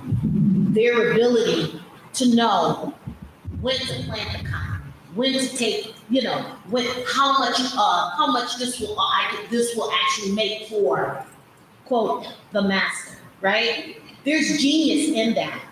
There's math in there. So when we look at centering joy, I look at it as units of study. I don't feel that when we're doing culturally responsive practice, it's not a one and done. As a teacher, the way we do it in Buffalo with the emancipation curriculum, we do a unit. So that there's that time to, yes, we had to tell that Emmett Till story. And we actually connected that Emmett Till story to the George Floyd story. But in the middle of that, there was some joy. There was the building of the Black church. Let's discuss that. There were women whose voices never got heard around those issues. Maybe Till, his mother, she actually was responsible for showing his face that made Rosa Parks stand up on the bus. The brilliance of Rosa Parks to sit down on that bus. So I think what we have to do is, I say, take the good and the bad. Dr. Hunter talked about an entry point, and I think that's good. But absolutely, we can't leave it on the table that, hey, Emmett Till was killed, or the banking system cheated, these people out of millions of dollars, right? It can't be left like that because it will leave a sadness. But as the gentleman said here, we have to tell the truth, but how do we mitigate that truth? And what other knowledges, what genius are you adding in? What brilliance? Because there's brilliance in all people. And so you can tell a story about, we don't just talk about the Jewish Holocaust and leave it there. And what happened with the Germans, we have to add in, but what are some of the practices of the Jewish people that we can highlight and elevate? And who are some famous Jewish people who make contributions to history and society? That's why I love units, not one and done. Thank you. We had several people that had questions, so we can get. I just want to add this real quick. I promise. Stand up. Because the other way to have these kinds of conversations too. So recently I gave a talk with a group of ELA teachers, and I charged them, this is back in November, I charged them with, when we come up to Black History Month, let's recast it as Black Futures Month, right? Because so much of the history is situated in pain. What would it look like if we talked about how Black folks are impacting the future? And what that does is it opens up an invitation for kids to talk about influencers, people that they see influencing the future. And then I told the teachers, let's not stop there. When we get to March, let's talk about how women are impacting the future, right? When we get to April, let's talk about how Arab and Arab Americans are impacting the future, right? I think it's just making those kinds of shifts. You could still talk about what you want to talk about, but put it in a future context and invite the young people to contribute to the dialogue as opposed to simply just receiving it. That's it.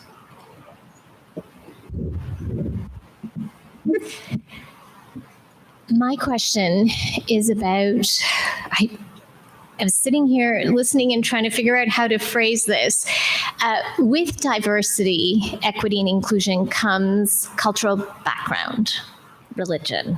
I absolutely love that you are acknowledging Ramadan and you're going to educate the staff and educators about Islam. what about the rest of the cultures?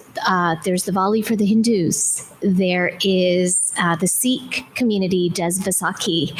We've got the Jewish community, which I'm drawing a blank. We've got Christmas. We've got tons, but it seems that it's not allowed in this district, or I'm not sure. I'm from across the border, and born and raised Canadian, and thank God for them being allowed to have Christmas, have Diwali, have Vaisakhi, have Ramadan, and all the holidays allowed in our schools, because I grew up learning about them and my peers. So what is the take for the Williamsville community on that? It's funny because I also see Karen Greco, who is our specialist around this type of thing, because we are, and I do want to, I don't want to always jump to policy in our 8,000s, because it's not that we don't educate about those who are not, but it's twofold. Now, as Karen make her way up, but as we teach and realize that it takes time to get to where we want to go, and it won't all happen at once, we also want to talk about what we have done to make sure that we have staff development opportunities that teach about this. The video series that Karen Greco and Nick Lopowski are working on, so that we bring specialists in the community, that we have videos on our website that speak about the religious and cultural holidays, right? And it will take some time. We don't necessarily celebrate them in school, but we do teach about them. So if I can ask Karen to just piggyback on some of the things that we have done as a district, I appreciate it. Sure. And Karen is our director. Tell me. Sure. Director of Social Studies and Libraries. Not too many. Yes, formerly multilingual education. But at the same time, as Dr. Brown Hall said, it's not that we don't acknowledge religions and holidays. We don't celebrate them. They are taught in the context of curriculum very deliberately. Our at the elementary level, our K through 4 has an infusion of multiculturalism, which I see one of our founders in the audience here, and that is really meant to educate students and to honor the diversity within classrooms, as well as provide teachers with a scaffolded curriculum for each of those holidays as they occur naturally throughout the calendar year. As we progress into middle school and high school, religions and customs and cultures are in the context of curriculum as well, not necessarily as they occur during the school year, but as they occur within curriculum. So for example, social studies really is where that falls into. At the same time, our district has a long history of cultural diversity practices that really lends itself to honoring the inclusivity and the diversity that exists in our district. We were really at the forefront of national news and really the forefront of the educational world when we developed our cultural diversity policy and the practices that support education in our schools. Thank you very much. You're welcome. Could I also add to that from the lens of professional learning, that I gave that example of Islam and Ramadan, but we also teach our teachers teach the educators other courses around what religions are in our classrooms and what cultures are in our classrooms, what's the representation, and we do other professional learning opportunities. I just happened to mention that one as an example. It's actually, I think, happening this week or next week, actually. Thank you, Mrs. Ruway. Sir? Hi, my name is Gerald Peer, and I've been an Amherst and Williamsville resident for many years. My perception of Amherst and Williamsville is that we are a very diverse community. And I think Williamsville especially prides itself on being welcoming and being inclusive. The presentation that you give us today underlines a major cultural shift in education as I perceive it. And underlying that cultural shift that you see as necessary must be an assessment of how our current system is leaving some students behind. So I wonder if you could talk to that, how the current system, as it is working, is failing our students, and what is the necessity, therefore, for this major change?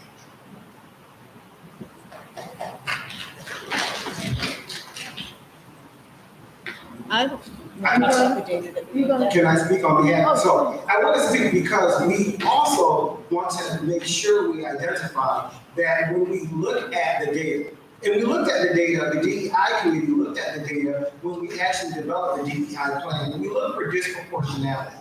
We look for disproportionality in the number of students that are allowed into advanced classes, the number of students that take AP courses, the number of students that are given referrals to special education.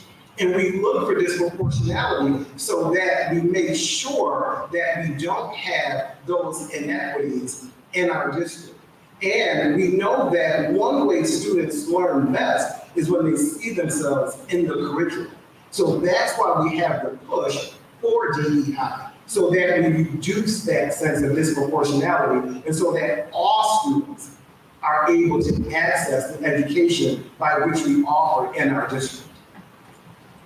I understand, and my observation about that is that inclusiveness must also include good teaching and performance. Oh, absolutely. And if we're failing in performance, we need to identify and demonstrate what can be done to improve performance.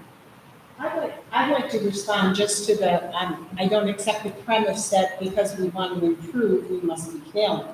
I think we can be doing, we have evidence that we're doing quite well, and we can still do better.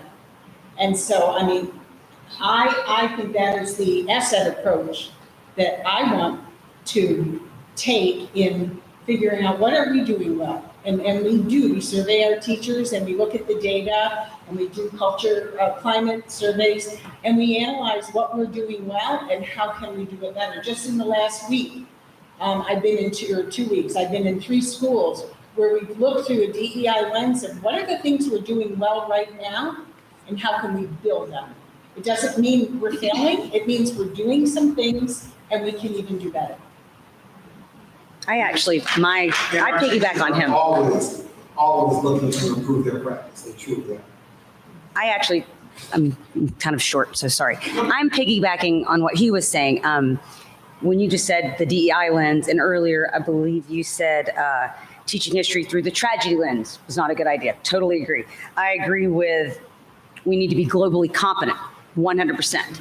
But as he was saying, I've looked through some studies, for example, in Buffalo Public Schools.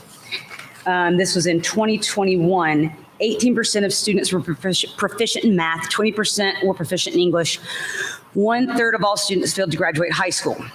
And it got even worse for minorities, which is terrible. And then a study was showing in 2021 also, Heritage Foundation, that out of 554 school districts with over 22 million students, they compared schools with chief diversity officers and without. And the ones with the chief diversity officers, they were 2.4 grade levels. The black students were 2.4 grade levels below the white students, and the ones without with the diversity officers, they were 1.9 grade levels comparing in scores. So my point is, and another thing I didn't agree with is saying that we had, well, the global competency is huge too.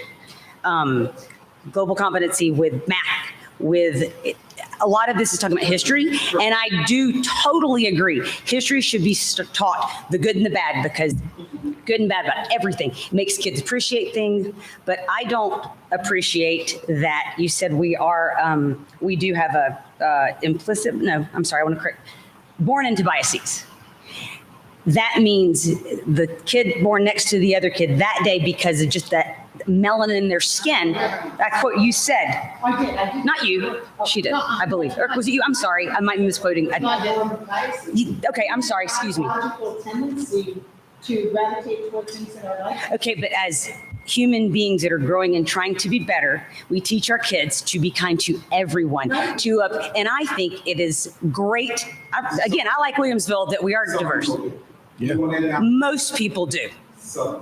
And if they don't, that is their issue. We don't do absolutes. Oh, I see what you, okay, yes. Most people, if you're here and you're in the school system, you like walking out, and it's not just about seeing people that are different in the way they look, it's diversity of ideas. But I think the strongest way for kids, number one, we focus on commonalities and things we can get along and learn from each other that we have in common and help each other that way, rather than focusing on the worst parts of us and teaching kids one is an oppressor, one is a victim. The victim, you can't help it because it's XYZ, or the oppressor, you can't ever overcome it because you look a certain way.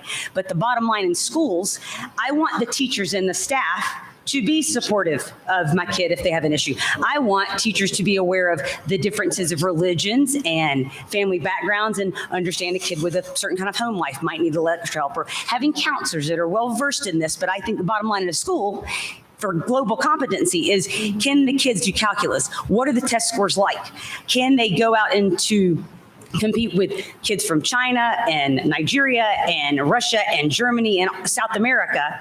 And when you're doing business, are you providing a service, and are you providing it the most efficient way possible for the cost? Because they don't really care about what your background is. They care about if you perform. And no matter if you're a child with a, in a minority neighborhood or a certain skin color, or what your home life or your education is, or your emotional issues are, the bottom line, the best way to set a child up for success, no matter what they look like or what their religion or what their gender, as a school, you teach them how to critically think and solve problems. You teach them how chemistry actually works, and you hold them accountable to a standard. A kid doesn't need to feel good about feeling good is great, but having self-esteem because people are just saying nice things to you all the time is different than a kid having a hard problem, practicing at home, going on that test and doing well, and they feel good about that. And I'm not denying that, listen, we all have our issues and we all have backgrounds, but a school should be a place where the bottom line is, and I don't like to say test scores, but testing on, are they competent? Are they learning? Are they leaving and going into college prepared for the rigorous activities? And I do need to cut you off because it'll take a long time to dissect everything you said. But what I do want to stress is what we will agree on is what Dr. Hunter started with, right? That excellence. Because that's what we want to make sure. Well, can you show data and empirical evidence from these schools that the DEIs have been implemented from before DEI existed to after DEI existed?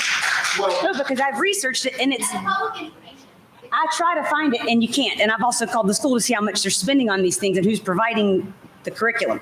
It's very interesting. And I agree. This is why diversity is so important, because diversity of thought is also correct, important, right? And that's why we do speaker series like this, to try to make sure everyone has the appropriate knowledge, right? And again, DEI is not a curriculum. It's a manner by which our teaching. But don't you also put the DEI in curriculum? That's what, like when I'm reading it, it says they're trying to put it in, like I believe you did a series on, maybe not DEI, but in ELA. Did you do a YouTube?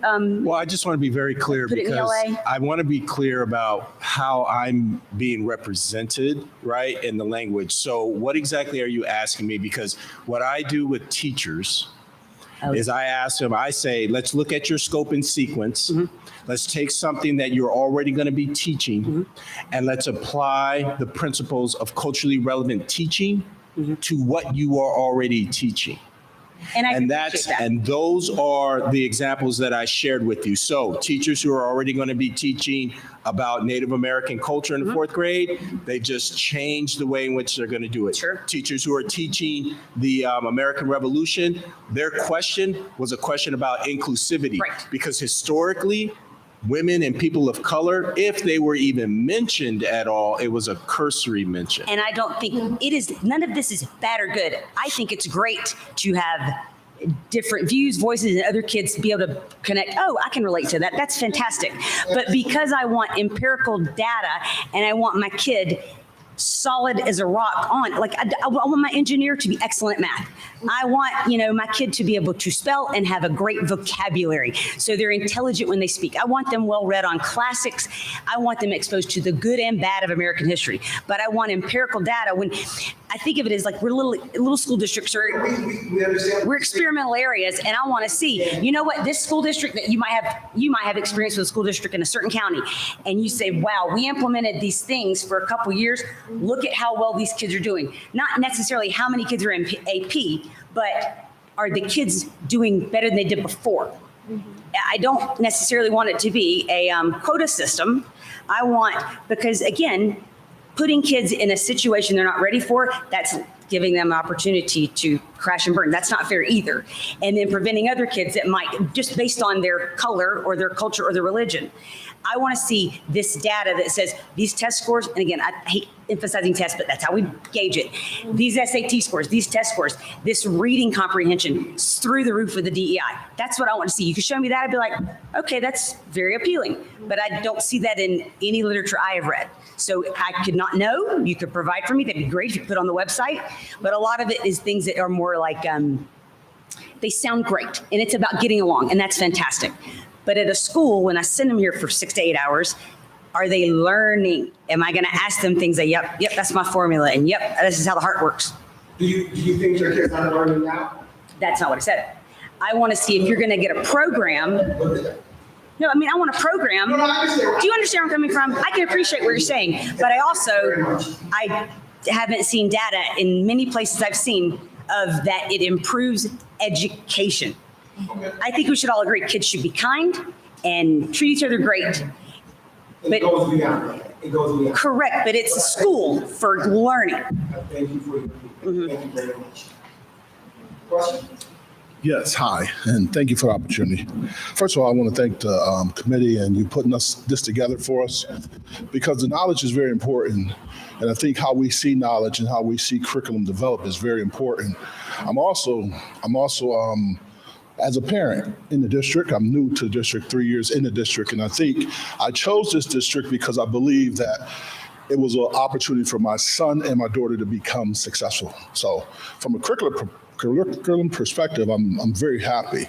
I'm also happy that some of the language used here, I wrote something down that says zero sum. And then a question was raised. I had a question, but something was raised and I said, wait a minute, DEI isn't addition by subtraction. And I hope that we don't see it as addition by subtraction. I mean, we're talking about being on the heels of, as Dr. Hunter put, not Black history, but say futures, the future. Black futures? Black futures. And as we talk about moving into Women's History Month, and as we go through this, the thought of a district looking at stakeholders and said, I want your input. I applaud you for that. I mean, I am particularly interested in the mixed method approach that you talked about in terms of interviewing and surveying, because we got both of the qualitative piece and the quantitative piece that gives us the information. You know, knowledge is power, but without application, we have nothing. So I applaud you for the application, and I'm looking forward to see how this plan works out. The only thought I had, question-wise, was what strategies are the board giving the superintendent when DEI fails? Thank you. You said, say that. What strategies did the committee come up with to give to you when DEI fails, when the teacher don't do the curriculum as it's laid out, or when the parent is not really responsive to what's happening with DEI, or my son or daughter come home and says, you know, Dad, the language they're using in the books I'm reading is very offensive. What are we doing in those cases? Absolutely. We had cases like that, right? We have had cases like that. And those things are brought to the attention of the teacher, to the building administrators, and that's why when we hear about the trainings that take place, it takes place with our building level administrators also, because they're the champions in their buildings for DEI. So they're the first response. Then if it needs to, it goes to our assistant superintendent of curriculum assessment and instruction. As you heard, Dr. Marie Bellin is intimately involved in this work. Then it gets to my level. Then it gets to the board's level, who's very very powerful behind the push for DEI in our district. So we have a system set up to ensure that we have that DEI lens at every level. Thank you. So thank you. Two last questions. I know we're going over time, and I appreciate it. We have one question here, we have one question there. Is that version small? Okay, then three last questions, I promise. Hi, thanks everybody for your time. So let me just start with a story that I don't know if you remember the first time we met at your walkabouts. So I'm a former Williamsville graduate, went on to run Division I track, and this will run counter to some of the things that I want to say, but one of the things that I found is being a white 5'5" sprinter in the Division I colleges, all my teammates were black, taller than me. I didn't fit in this instance, right? One of the things that I expressed to you is my hope that not being able to relate to my teammates was something that I had learned, right? Because I didn't know how to talk with my teammates. I didn't know how to interact, hang out with my teammates. So I was very isolated in that instance. That was 20 plus years ago. But that's one thing that, to the gentleman who spoke before's point, that I think in the past we have failed to appropriately or accurately or in a manner that is helpful provide our students. That being said, from the DEI plan, there are a few questions that I have. I'll just leave them open and you don't necessarily need to answer them now.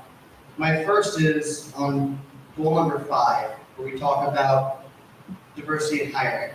I would love if the plan also said we're also going to hire the best individual as opposed to who that individual is. So that's my only point there. In section 3A, it talks about one of the, I think it was cultural heritage and then identity mapping. So I asked what ages are going to be exposed to identity mapping, because that's a concern with my elementary school student or children. Next, in section 6D, maybe defining when you say positive social change, what you mean by positive social change so that parents understand what that point is. Thank you for this feedback. The other thing that I just wanted to point out to the slide you guys are referencing about the books. So, here's my Williamsville education. The math that you guys are talking about, the percentages of protagonists that are white, black, Asian American, those are actually pretty much lockstep with the demographics of the US. If you take out the 27% of the protagonists that are animals, and you do the math, 68% of the protagonists are white and 60% of the country is white. 15% of the protagonists are black, 13% of the country is black. So I think that almost shows the opposite of the point we were trying to make, which is we've actually made great progress in trying to have it be more relevant to the actual United States population so that everybody can feel like they are actually being included and can see themselves in some of these things. So again, that's, I think the only question there that I have from that is, with the identity mapping point, what ages are being taught about identity mapping? That would be the thing that I would say. Thank you guys. And again, I came in skeptical that how this was going to go, and I think everybody was well spoken, so I appreciate everybody's action. I want to thank you for actually reading the plan. There's so many people commenting about it. You read it all. Thank you very much. I appreciate it. Thank you, Kevin. Thank you very much. Hi, thank you guys. This was very informative for me. My only comment or concern was what you addressed in terms of when I think of my son being part of this community, and even when he came from, because I came from New York City, and he was in a charter school, it's also the representation of, does he see himself as a teacher, and having more teachers that look like him. And I'm not saying that you have to hire based on color, but I'm sure we have a lot of qualified teachers as well that represents him as well. You know what I mean? So that has always been my concern, from charter school in New York City to here, to everywhere we go. It's something we're working on. I'll say this though, but creating a welcoming environment, not just for students, but for staff. Yes. Will increase your applicant pool and diversify your applicant pool of excellence in teaching ranks of people of color that are then willing to apply. Once they know it's a welcoming environment for them too. Yes. I know I didn't answer your question, where'd you go, about the identity mix. And I apologize, I was just thinking about that. Because I remember going to Maple East the other day, and I remember Principal Bowen talking about the identity maps they did with the students there. So they can actually, and I know we had a board visit there, he spoke about the identity maps so that students can talk about the different, religious and cultural holidays and observations they have in their house, and really what makes them in that realm. So it can be scaled up to any grade level. I just wanted to make sure it wasn't, gender identity mapping at my 6-year-old. Thank you very much. Last question. Real quick. Yeah, thank you. So first of all, I jumped online and started reading the comments, and I understand why you guys drove here. I'll tell you, don't read the comments. I know that now. Don't read the comments on any of these social media platforms. Don't read the comments. I think people come in with a totally different mindset of what this is than what it actually is. So I think people need to read a little bit more, but that's not my question. So my question is, one of my friends is actually online because she couldn't come because her husband's out of town. Inclusion, she has special needs kids, and we haven't really heard anything about the special needs, inclusion, and equity and diversity for them. So she wanted me to ask about how that was also going to be included. And that, you know what, I just wanted to discuss one of our goals. Let me jump to it very, very quickly, and I apologize.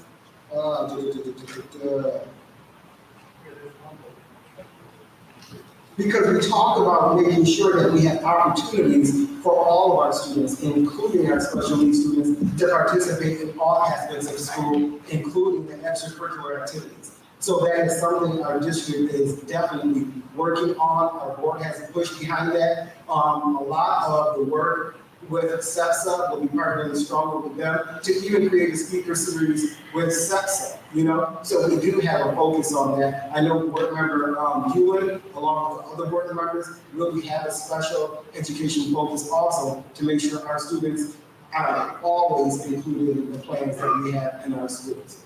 And in every sense of the word, when we talk about the diversity of our population, we are always including our students with special needs, 100% of the time. And even during the DEI stakeholder meetings, the special education students came up over and over again to make sure that they were being included in this plan. And may I add too, right? I mean, even when Ms. Rouet was talking about the statement from state ed, she pointed out neurodiversity was not in there, right? So I would take that as a sign that the district is hyper aware of what diversity means in terms of abilities and all of its capacities. So take that as a good sign. She caught something that the state didn't even put in. And can I, before, I know some people are already left, if I can have members of the DEI committee stand up so we can applaud you for your work, we greatly appreciate it.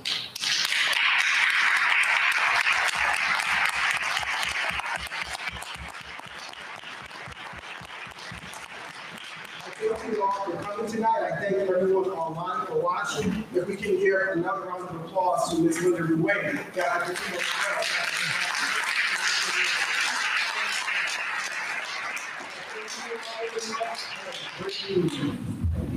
Please don't forget.